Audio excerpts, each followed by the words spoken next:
Bonjour à toutes et à tous, merci de nous retrouver pour ce nouveau numéro du Point des marchés.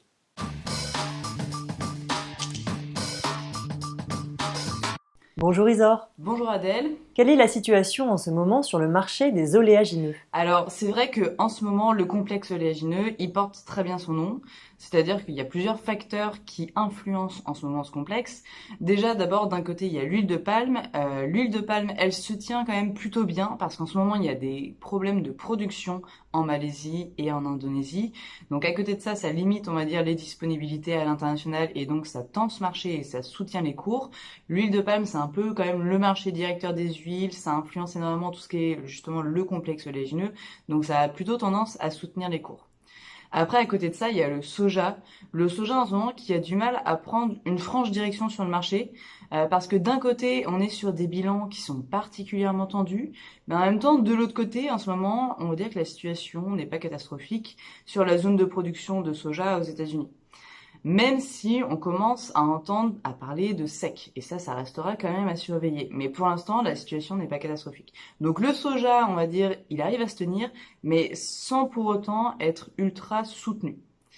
Ensuite, il y a le colza.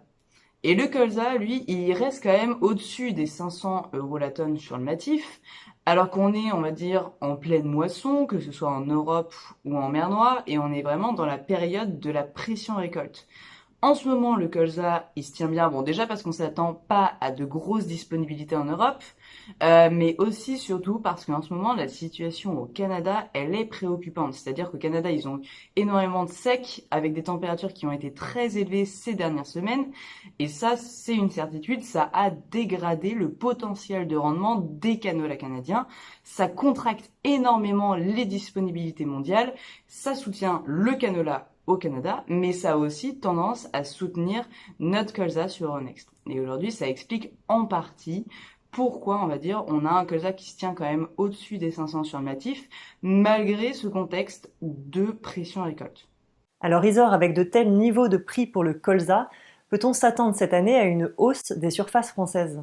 Alors, c'est pas aussi simple que ça. C'est-à-dire que la culture de colza, c'est quand même une culture qui, de base, pose des problèmes agronomiques. C'est-à-dire que souvent, on peut avoir du sec au moment des semis. S'il pleut pas derrière, les cultures ne lèvent pas. On peut aussi avoir tout ce qui va être problème d'attaque d'insectes. Et ensuite, je ne parle même pas, on va dire, de tout ce qui peut être déboire climatique entre les phases de gel et les phases de sécheresse. Donc là-dessus, on va dire qu'on peut vouloir mener une culture de colza, parce que justement en ce moment le marché, le contexte de marché est plutôt porteur, mais pour autant il y a quand même toujours ces problèmes agronomiques qui sont là et auxquels il faut aussi faire face. Alors c'est sûr qu'aujourd'hui, donc je vous rejoins Adèle, euh, le contexte de marché fait que certains producteurs vont sûrement être amenés quand même à emblaver la culture de colza. Reste à savoir justement si au moment des semis, les conditions seront réunies pour pouvoir semer à bien cette culture.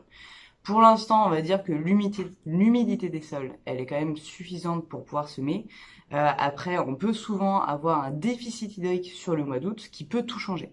Donc la situation, elle sera vraiment à suivre. Qu'en est-il du côté du marché du tournesol? Alors c'est vrai qu'on n'en parle pas souvent du tournesol.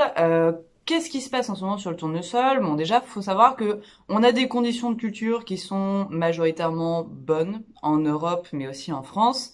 C'est le cas aussi en Ukraine. Et c'est majoritairement, on va dire, la mer Noire et notamment l'Ukraine qui impacte énormément le marché du tournesol parce que ce sont des gros producteurs et aussi des gros exportateurs. Donc on va dire que pour l'instant, tout se passe bien, en tout cas en termes de perspective sur la prochaine campagne. Et c'est ce qui fait qu'en ce moment, on a un peu l'impression, le sentiment que le marché du tournesol s'en sort moins bien, typiquement, que le marché du colza.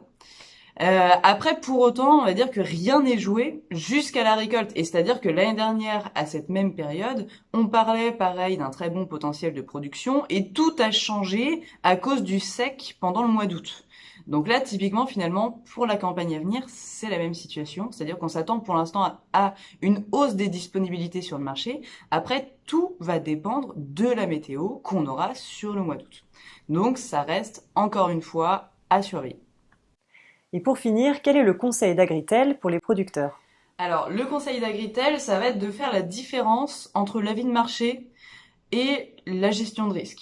Donc typiquement sur le colza, c'est-à-dire que le potentiel de baisse en ce moment sur le colza, il paraît limité à moyen terme parce qu'on a des petites disponibilités en Europe, parce qu'on s'attend finalement à moins de disponibilités que prévu, même sur la scène internationale. Et c'est là qu'il faut justement différencier l'avis de marché et la gestion de risque. Si on parle en tant que gestionnaire, aujourd'hui le colza sur Euronext sur l'échéance novembre, il est sur des plus hauts niveaux de prix jamais connus pour cette période-là de l'année. Donc là-dessus, le conseil, c'est quand même, il convient, on va dire, de sécuriser, on va dire, une petite partie du potentiel quand on voit les niveaux de prix actuels. Merci Isor, merci à toutes et à tous de nous avoir suivis. Rendez-vous dans 15 jours pour le prochain point des marchés.